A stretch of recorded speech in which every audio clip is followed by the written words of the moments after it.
بسم اللہ الرحمن الرحیم۔ سب سے پہلے آپ لوگوں کا شکریہ ادا کرتا ہوں، خاص طور پہ فرقان صاحب کا، صادق بھائی کا، فراز بھائی کا، عامر بھائی کا اور باقی سب لوگوں کا جنہوں نے یہ اہتمام کیا، خالد بھائی کا یقیناً، اور بہت بہت شکریہ آپ لوگوں کا، آپ نے یہ اہتمام کیا آج کے اس ایونٹ کا بھی اور کل والا جو ڈاکٹر خالد ظہیر صاحب کے ساتھ ہے اس کا بھی۔ میں پہلے اپنا تعارف کرواؤں گا اور اس کے بعد پھر میں یہ اپنے کام کا تھوڑا سا تعارف کرواؤں گا، اور پھر میں آپ کو یہ بھی بتاؤں گا کہ آپ کے سامنے میں یہ کیوں پریزنٹیشن دے رہا ہوں، ٹھیک ہے۔ میرا نام ملک فیصل اسلم ہے، میں غامدی صاحب کا جو ادارہ ہے المورد انسٹیٹیوٹ کینیڈا، اس کے ساتھ تو تقریباً 9 ایئرس سے وابستہ ہوں جب سے یہاں سے یہ شروع ہوا ہے کینیڈا کا چیپٹر، لیکن اس سے پہلے میں المورد سے تقریباً 20 سال سے وابستہ ہوں غامدی صاحب کے ساتھ، اور ان کے ایک طالب علم کی حیثیت سے بھی، اور ان کے ادارے میں مختلف میری ذمہ داریاں رہی ہیں ایڈمنسٹریٹو اس لحاظ سے بھی۔ اور آج کل میں ایک طالب علم ہوں یونیورسٹی میں، پہلے میں نے ماسٹرز کیا تھا religion culture and global justice میں ولفریڈ لوریے یونیورسٹی سے، واٹر لو میں ہے یہ، اور اس کے بعد اب میں پی ایچ ڈی کر رہا ہوں ریلیجیس اسٹڈیز میں، اور اس میں جو میں کام کر رہا ہوں اس کا میں بھی آپ سے تعارف کرواؤں گا۔ اس کا میرا آئی ہوپ کہ یہ آخری سال چل رہا ہے اس ڈسرٹیشن کے مرحلے میں ہوں۔ السلام علیکم۔ اور جو میں ڈسرٹیشن کا کام کر رہا ہوں اس کا بھی میں تعارف کروا دوں آپ کو۔ میں نے جیسے بتایا میرا ریلیجیس اسٹڈیز پروگرام ہے پی ایچ ڈی کا، اس میں قرآن مجید پہ ریسرچ ورک کر رہا ہوں۔ اس کا جو ٹائٹل ہے، ٹاپک، وہ ہے ہرمینیوٹکس آف دا قرآن۔ یہ ایک بڑا مبہم سا اور بڑا ذرا کمپلیکس سا ورڈ ہے، ہرمینیوٹکس، HERMENEU،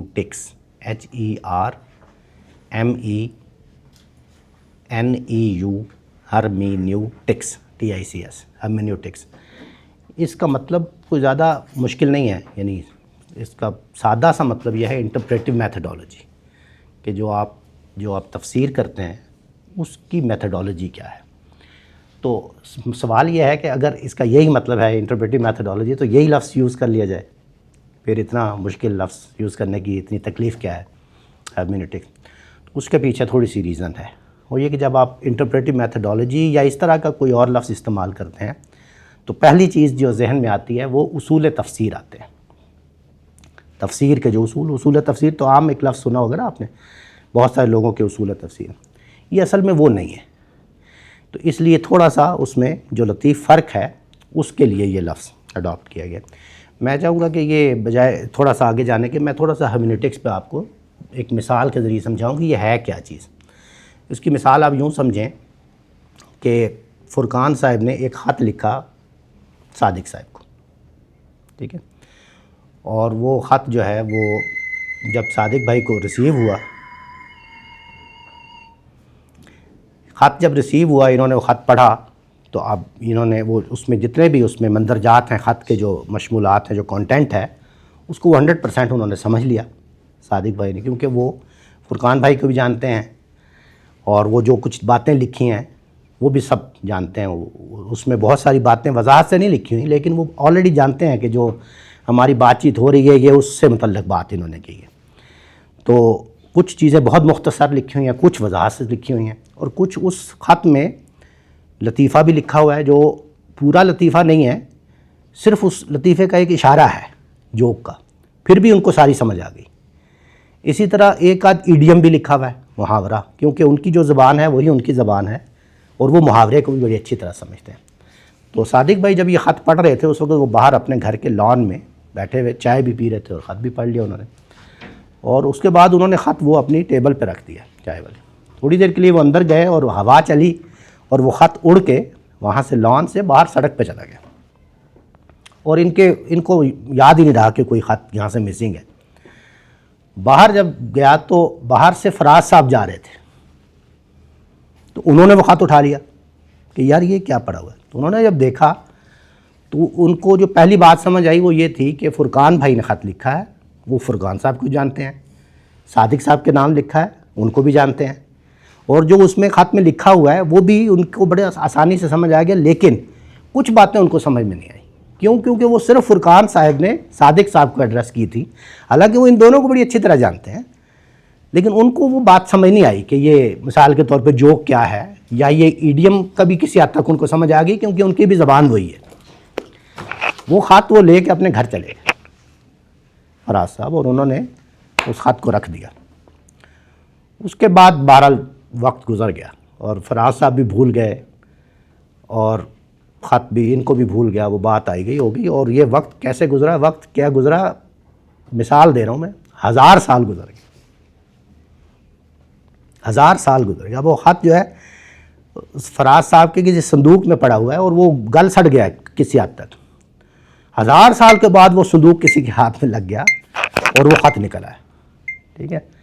اب نکلا فراز صاحب کے گھر سے، لکھا ہوا فرقان صاحب نے، ایڈریس ہی اس کا صادق صاحب ہے، اور 1000 سال بعد جس بندے کے ہاتھ لگا ہے وہ اس زبان سے بھی پوری طرح واقف نہیں، کیونکہ زبان بھی بہت کافی حد تک بدل گئی، لیکن اس خط میں اس بندے کے لیے، وہ جو 1000 سال بعد اس کو پڑھ رہا ہے، اس کے لیے بڑا مواد ہے، وہ اس میں بڑی دلچسپی رکھتا ہے کہ ہو سکتا ہے یہی دلچسپی ہو کہ یار یہ کیا زبان تھی، اس میں یہ کیا ایڈیمز یوز ہوئے ہیں وغیرہ، اور اس میں یہ جو بات ہے یہ تو میرے متعلق ہے آج 1000 سال بعد، تو مجھے تو اس کو ڈی کوڈ کرنا ہے، مجھے تو اس کو سمجھنا ہے۔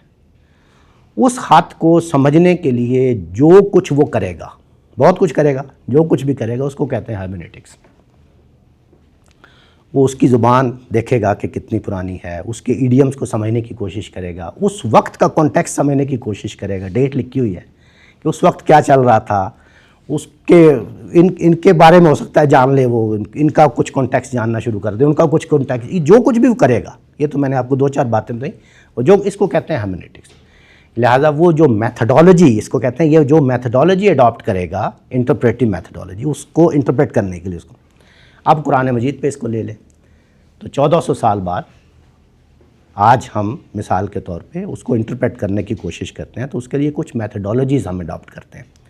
اللہ کا شکر ہے وہ زبان زندہ ہے، ٹھیک ہے نا، وہ زبان زندہ ہے، وہ اصل ٹیکسٹ ہمارے پاس موجود ہے، ٹھیک ہے۔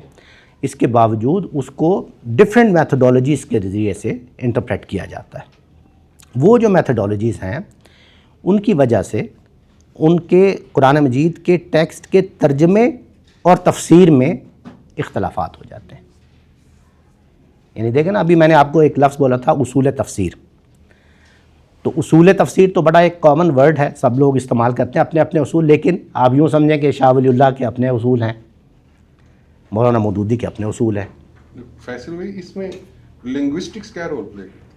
سب سے اہم کہ زبان، یعنی زبان کو سمجھنے کے لیے آپ کو وہ ساری زبان، سب سے پہلے تو یہ کہ لنگوسٹکس کا آپ کو پتہ ہو، ایک تو زبان ہے نا کہ عربی زبان، ایک ہے کہ عربی زبان سے بھی اوپر بڑھ کے خود زبان کیا ہوتی ہے، یعنی لینگویج کسی کمیونیکیشن میں کیا رول پلے کرتی ہے۔ اس میں ایڈیمز ہوتے ہیں، اس میں تشبیہات ہوتی ہیں، اس میں تلمیحات ہوتی ہیں، اس میں استعارات ہوتے ہیں، وہ ساری باتیں، یعنی اگر ایک بندہ اس میں ذوق شاعری کا نہیں ہے، مثال کے طور پہ ادب کا ذوق نہیں ہے، تو اگر یہ ساری باتیں چھوڑ کے بندہ صرف لغت میں پڑ جائے گا تو اس کا مطلب ہے کہ وہ اس نے جو میتھڈالوجی اڈاپٹ کی وہ اس کو اس کے ٹھیک منہج پہ نہیں لے کے گئی، تو پھر بڑی را لینگویج غلطی ہو گئی نا، فگرز آف سپیچ اس میں نہیں انٹیگریٹ۔ تو یہ ون آف دی میتھڈالوجی ہے۔ ایک بندہ کہے کہ بھیا یہ الفاظ ہیں ڈکشنری میں لکھے ہوئے، میں اس میں ڈھونڈ کے کر لوں گا، لیکن وہ نہیں سمجھتا اس کو کہ یہ الفاظ محض الفاظ نہیں ہیں، اس میں کچھ الفاظ ہیں جو حقیقی معنوں میں استعمال ہوئے ہیں، کچھ ہیں جو مجازی معنوں میں استعمال ہوئے ہیں، کچھ ہیں جو اس کو محاورہ ہے، کوئی تشبیہ ہے، کوئی شاعری ہے، کوئی مختلف چیزیں ہیں، محض ڈکشنری اس کا حل نہیں ہوتا، تو یہ اس میں بہت اہم رول ہے۔ تو یہ میتھڈالوجی ہے۔ اس میں اب اس بات کی تو آپ کو سمجھ آ گئی ہوگی کہ یہ ہرمینیوٹکس یا انٹرپریٹیو میتھڈالوجی ہے کیا، اور یہ بھی آپ کو سمجھ آ گئی کہ یہ بڑی اہم چیز ہے، یعنی اس کی بڑی سگنیفیکنس ہے۔ میں نے آپ کو عرض کیا تھا کہ مختلف پرنسپلز ہیں انٹرپریٹیشن کے، پرنسپلز وہ کیا ہیں، وہ اصول تفسیر ہے۔ شاہ ولی اللہ کے اپنے ہیں، مولانا مودودی کے اپنے ہیں، امین احسن اصلاحی صاحب کے اپنے ہیں، غامدی صاحب کے اپنے ہیں، پیچھے چلے جائیں تو اور بہت سارے، امام زمخشری کے اپنے ہیں، امام قرطبی کے اپنے ہیں، امام ابن کثیر کے اپنے ہیں، ابن جریر کے ہیں نا۔ تو یہ اصولوں کی بات، لیکن ان اصولوں کے بننے سے پہلے وہ کیا میتھڈالوجیز ہیں، جس منہج کیا ہے، جس کی بنیاد پر وہ اصول بن رہے ہیں، اس کی اصل میں یہ اسٹڈی ہے۔ تو میرا بنیادی کام یہ ہے کہ میں پچھلے آپ یوں کہہ لیں کہ 1200-1400 سال کے جو ڈفرینٹ میتھڈالوجیز ہیں ان کا میں کمپیریٹیو اسٹڈی کر رہا ہوں، ٹھیک ہے. اس کو میں نے 3 حصوں میں کیٹیگرائز کیا ہے. Classical methodologies, classical interpretive methodology. اب میں ہیرمینیوٹکس کا لفظ نہیں بول رہا ہوں اب، کیونکہ اب آپ سمجھ گئے کہ ہیرمینیوٹکس کیا ہے. تو کلاسیکل، پھر اس کے ساتھ ماڈرنسٹس کی جو میتھڈالوجیز ہیں، اور پھر فیمنسٹس کی. فیمنسٹ کی کیوں، اس کی بھی ایک ریزن ہے، وہ میں ابھی آپ کو بتاتا ہوں. تو پہلے تو آپ یہ سمجھ لیں کہ یہ کام میں کر رہا ہوں، کہ اصل میرا کام یہ ہے میرے پی ایچ ڈی کے تھیسس کا، کہ یہ میں کمپیریزن کر رہا ہوں کہ ان کی میتھڈالوجیز کیا ہے اور وہ کیسے ڈیولپ ہوئی ہیں. یہ جب میں کر لیتا ہوں کام، اس کے بعد آخر میں جا کے اس کو میں ایک قرآن مجید کی آیت پر اپلائی کرتا ہوں ان میتھڈالوجیز کو. جیسے ایک لیبارٹری میں سمجھ لیں ایک سائنسدان جو ہے وہ اس کو اپلیکیشن کرتا ہے نا، اس کا اطلاق کرتا ہے. تو وہ اطلاق میں کر رہا ہوں ایک قرآن مجید کی آیت پہ. وہ آیت ہے سورہ النساء کی 34 نمبر آیت، 34. یہ آیت جو ہے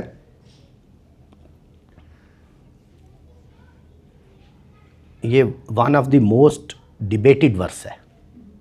1400 سالوں میں اس پہ جتنی ڈیبیٹس ہوئی ہیں، جتنی یہ کیا ہوا جی کوئی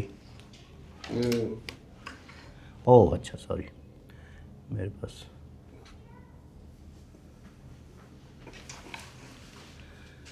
انٹرنیٹ.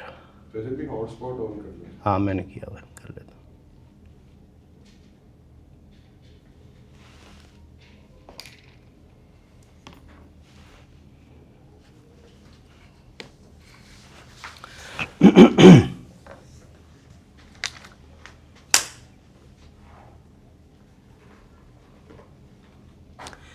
تو یہ 34 کی ہم بات کر رہے ہیں. تو اب جب میں اس کا اطلاق کرتا ہوں ان میتھڈالوجیز کا، تو اب میں تھوڑی دیر آپ کو پہلے تھوڑا سا بتاؤں گا کہ وہ میتھڈالوجیز کا ایک ہلکا سا تعارف کراؤں گا کہ کیا کیا ہیں وہ، ٹھیک ہے. اس کے بعد میں فوراً آگے جمپ کر جاؤں گا، کیونکہ مجھے اصل میں غامدی صاحب کی میتھڈالوجی تک پہنچنا ہے کہ ان کی وہ میں کیا ہے میتھڈالوجی، ان کا کیا منہج ہے، وہ کیسے سمجھتے ہیں اس کو، ٹھیک ہے. اور پھر آخر میں آپ کو یہ بتانا چاہوں گا کہ وہ جو غامدی صاحب کی میتھڈالوجی ہے اس کو اصل میں اپنے تھیسس میں ہائی لائٹ کر رہا ہوں. آپ یوں کہہ لیں کہ ویسٹرن اکیڈیمیا میں اس کو ایک طرح سے متعارف کرانا چاہ رہا ہوں، کیونکہ بھئی یہ بھی ایک میتھڈالوجی ایگزسٹ کرتی ہے، ٹھیک ہے. اس کے لیے میں نے ایک پورا چیپٹر الگ سے لکھا ہے اور اس کی ریزنز دی ہیں کہ یہ کیسے one of the most sound methodologies ہیں، پہلے دوسروں کا بتا کے.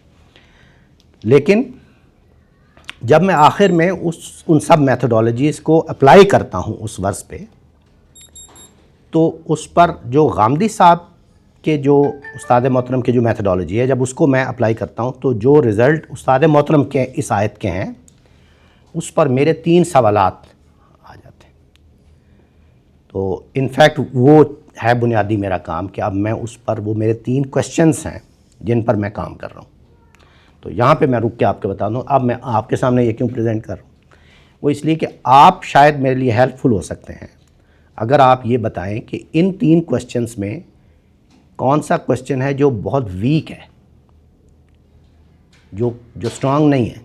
اس میں سے یہ چیز تمہیں نکال دینی چاہیے یا اس کو بدل دینا چاہیے، یہ سوال ٹھیک نہیں ہے، اچھا نہیں سمجھ گے نا. تو میرے لیے ایسے بجائے اس کے کہ یہ ہیلپ فل نہیں ہوگا میرے لیے اگر آپ کہیں گے او کیا پریزنٹیشن دی آپ نے، یہ تو بڑی اچھی بات کر دی آپ نے، it will not be helpful. Helpful یہ ہوگا کہ آپ اس کو کرٹیسائز کریں، اس کے اوپر اگر کریٹیک کریں، اس کو بتائیں کہ یہ جو کویسچنس ہیں تمہارے یہ ٹھیک نہیں ہے، تو دیٹ ول بی ہیلپ فل. تو یہ میرا مقصد ہے یہاں پہ اصل میں آپ کو پریزنٹیشن دینے کا. تو اب میں آپ کو مختصراً بتاتا ہوں. امام ابن جریر طبری کا آپ نے نام سنا ہوگا. یہ ون آف دی موسٹ آپ کہہ لیں جائنٹس، جو تفسیر کی ہسٹری آف تفسیر میں سب سے بڑا نام ہے ابن جریر طبری، اور بہت ارلی سٹیج پہ انہوں نے تفسیر کی. آپ یوں سمجھیں کہ یہ 315 یعنی چوتھی سینچری کا بالکل شروع، تو بہت ارلی ان کی ہے. اور ان کی جو تفسیر ہے اس تفسیر ابن جریر کے نام سے، اور تفسیر طبری بھی کہتے ہیں، یہ دونوں نام ان کے ابن جریر طبری، اس کو سب سے زیادہ کنسلٹ کیا جاتا ہے. ان کی جو میتھڈالوجی ہے انٹرپریٹ کرنے کی، اس کا بھی نام آپ نے بہت سنا ہوگا، اس کو کہتے ہیں تفصیل بالروایا، روایت کی بنیاد پر تفسیر کرنا. ٹھیک ہے، اس کا مطلب کیا ہوتا ہے؟ اس کا مطلب یہ ہے کہ کوئی اگر حدیث مل گئی ہے یا روایت مل گئی ہے، روایت کا مطلب ہوتا ہے حدیث، اور حدیث کے معنوں میں آپ جانتے ہیں کہ رسالت محمد صلی اللہ علیہ وسلم کا قول بھی لیتے ہیں اور آثار بھی لیتے ہیں. آثار کہتے ہیں صحابہ کرام کے اقوال کو، وہ رسول اللہ کی بات نہیں ہوتی لیکن وہ حدیث کی کتابوں میں ہی ملتی ہے، اس لیے عام طور پہ اس کو حدیث کہہ لیا جاتا ہے. یعنی یہ بات سمجھیے نا آپ کو، جیسے آپ کہتے ہیں حضرت عمر کی یہ حدیث ہے یا حضرت ابوبکر کی یہ حدیث ہے، تو اصل میں تو وہ حدیث کا تو مطلب ہونا چاہیے نا کہ رسول اللہ کا یہ بات ہے. تو اگر حضرت عمر نے فرمائی ہے یا حضرت ابوبکر نے فرمائی ہے یا حضرت علی نے فرمائی ہے تو وہ حدیث تو نہ ہوئی. تو اس کے لیے پھر کیا لفظ استعمال ہوتا ہے؟ آثار. آثار اثر کی جمع ہے. ٹھیک ہے نا، تو وہ کسی صحابی کے قول کو اثر کہتے ہیں، لیکن عام طور پہ اس کو بھی حدیث کہہ لیا جاتا ہے. کیوں؟ کیونکہ وہ ملتی حدیث کی کتابوں میں ہی ہے. جو حدیث کی کتابیں ہیں ہماری بخاری مسلم وغیرہ، تو حدیث اس کو کہہ لیا جاتا ہے، جبکہ وہ اس کا یہ تھوڑی سی ڈسٹنگوش. تو ان کو مجموعی طور پر یعنی آثار اور احادیث کو مجموعی طور پہ کہتے ہیں روایت. تو آپ کہتے ہیں نا روایت کی بنیاد پر یا تفسیر بالروایا، تو اس کا مطلب ہے خود رسول اللہ صلی اللہ علیہ وسلم کی بھی کوئی بات ہوگی تو وہ روایت میں آ جائے گی، اور اگر کسی صحابی نے کوئی آیت کے بارے میں کوئی بات بتائی ہے تو وہ بھی روایت میں آ جائے گی. ٹھیک ہے نا، تو ٹریڈیشن یا روایت اس کو کہتے ہیں. تو تفسیر بالروایا یہ کس کا منہج ہے؟ ابن جریر طبری کا. اس کے کئی سو سال کے بعد ابن کثیر نے اس کو ایک طرح سے ریفائن کر دیا اسی کتاب کو، اور ان کی کتاب تفسیر ابن کثیر کے نام سے بڑی والیومز آپ دیکھتے ہیں، لیکن انہوں نے اس کی ایک طرح سے اس کو چھانٹی کر دی، کیونکہ اس میں سب کچھ جمع کر دیا تھا انہوں نے.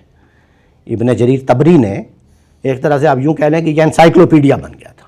یعنی ایک آیت لیتے ہیں نا تو اس کے نیچے وہ 10 لوگوں کا لکھ رہے ہیں کہ یہ کہتا ہے، یہ کہتا ہے، اس کے بارے میں اس کا یہ کہنا ہے، یہ کہنا ہے، اور اس کے مخالفین کے بھی یہ 10 لوگ، 10 میں ایسے مثالاً کہہ رہا ہوں کہ یہ 10 لوگ یہ کہتے ہیں، یہ 10 لوگ، اور آخر میں جا کے کبھی کبھار وہ کہتے ہیں کہ میرا اس میں یہ خیال ہے، میرا اس میں. تو ایک آپ یوں کہہ لیں کہ ان کی جو تفسیر ہے وہ ایک طرح سے انسائکلوپیڈیا ہے، ایک ہر چیز کو جمع کر دیا انہوں نے.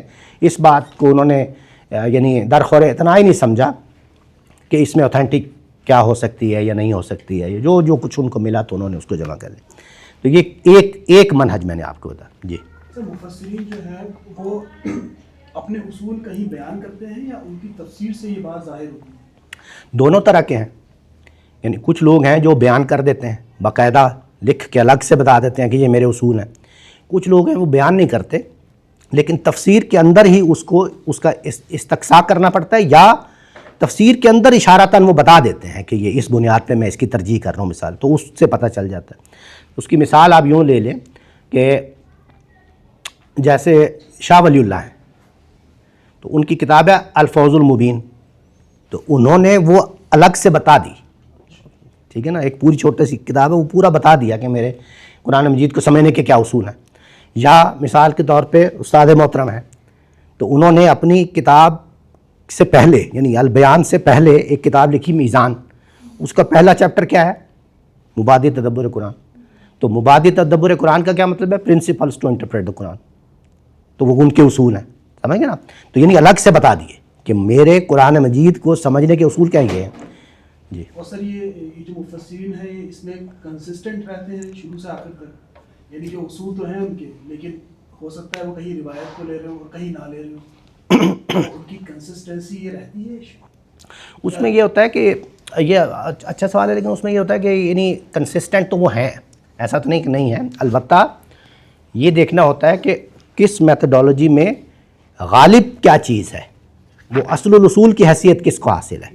ٹھیک ہے نا.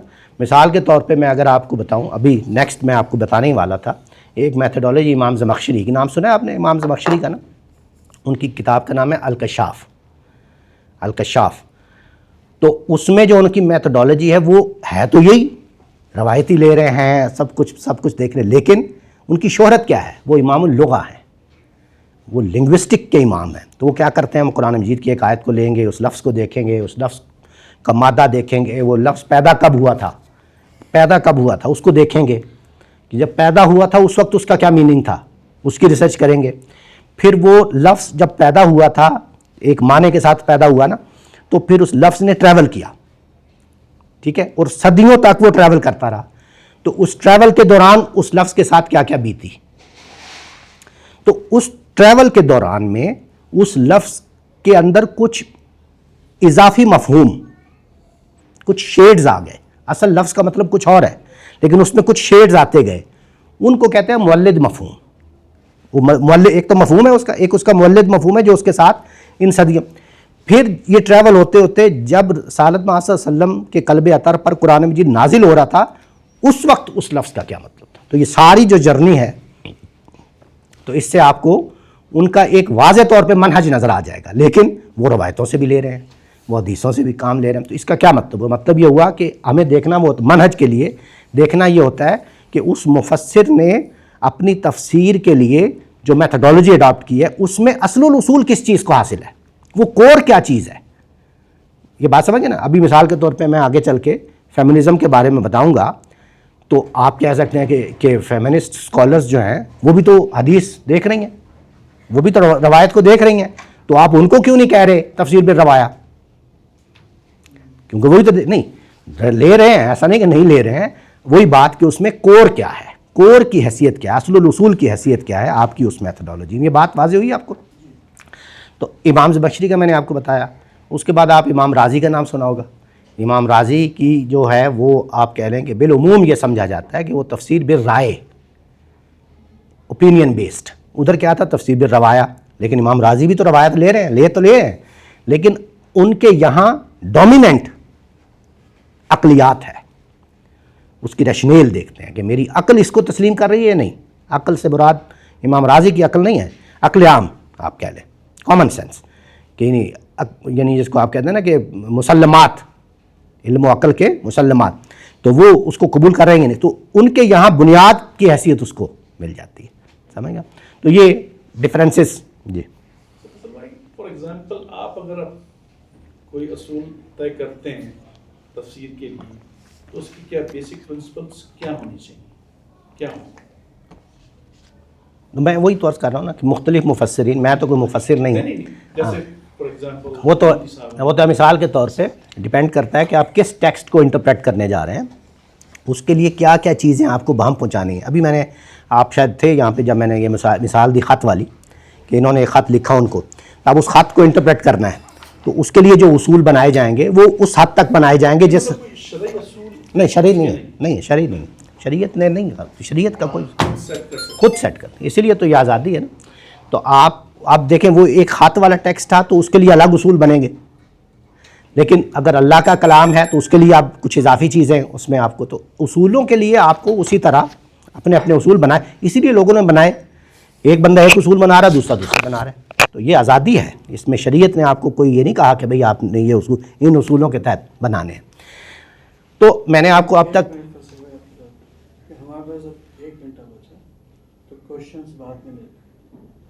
آئی ایم اوکے ود جی لیکن I am okay with that. کوئی آپ اگر بیچ میں اگر کوئی آ جاتی ہے ایسی بات ارجنٹلی تو آپ پوچھ سکتے ہیں, ادروائز اگر آپ آخر میں پوچھنا چاہیں تو I am perfectly fine with that.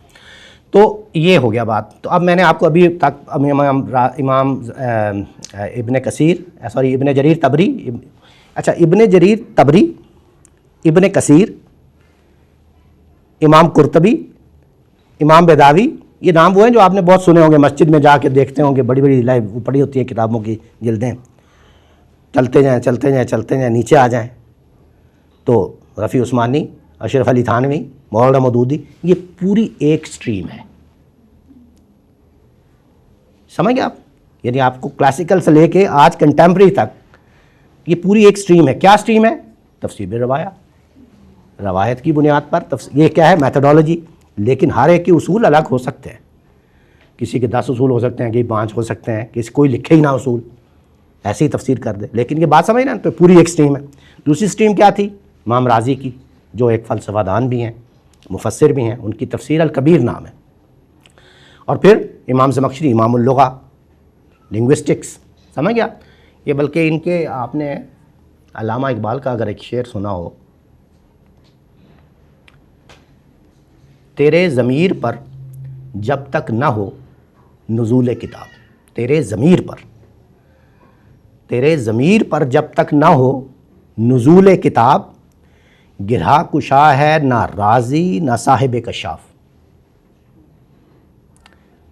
سمجھ گئے آپ؟ یہ واضح ہے نا شعر.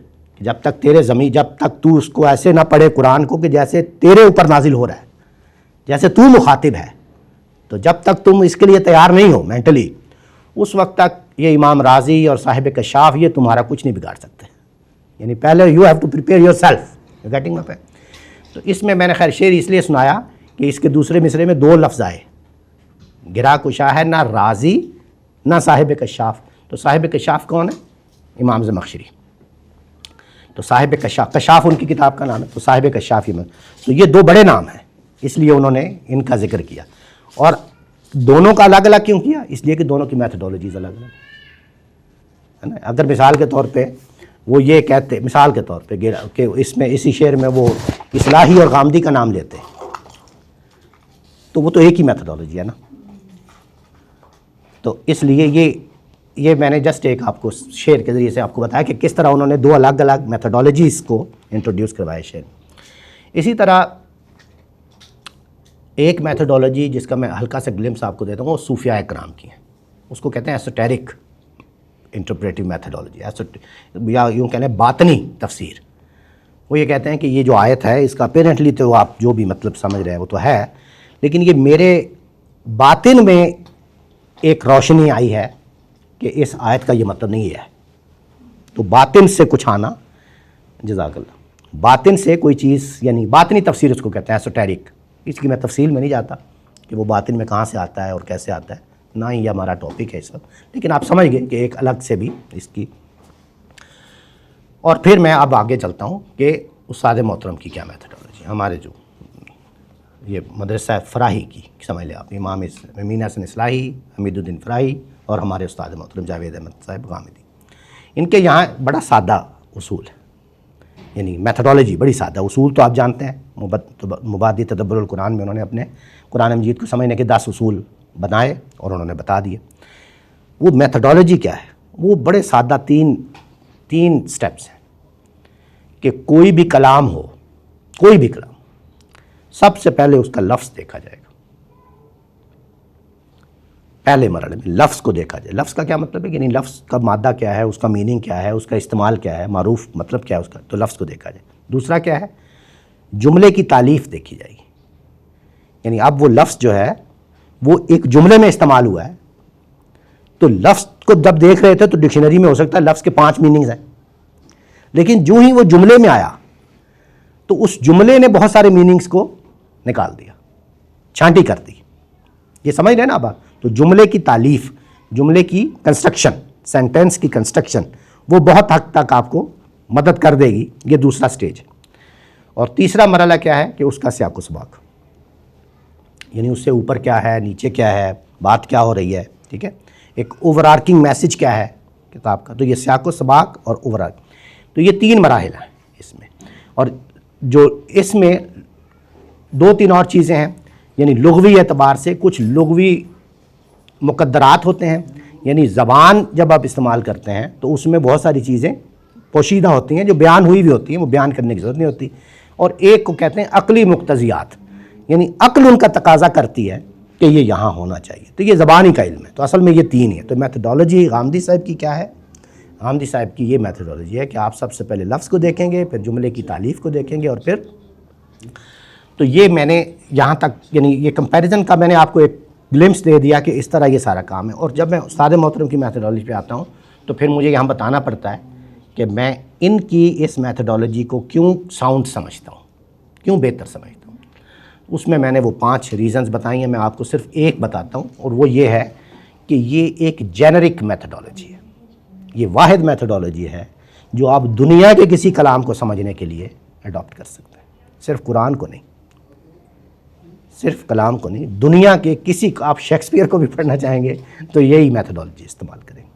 آپ بائبل کو پڑھنا چاہیں گے، یہی میتھڈولوجی استعمال کریں. تو اس میں آپ سب سے پہلے لفظ کو دیکھتے ہیں، پھر جملے کی تالیف کو دیکھتے ہیں، اور پھر سیاق و سباق کو دیکھتے ہیں. تو یہ بتانے کے بعد اب میں اس کی اپلیکیشن کرتا ہوں آیت پہ. تو اب میں اپنے اس اصل بات پہ آ رہا ہوں کہ میں یعنی جس جگہ پہ سمجھ لیں آپ پھنسا ہوا ہوں، یوں کہہ لیں آپ کہ وہ کیا ہے. وہ یہ آیت ہے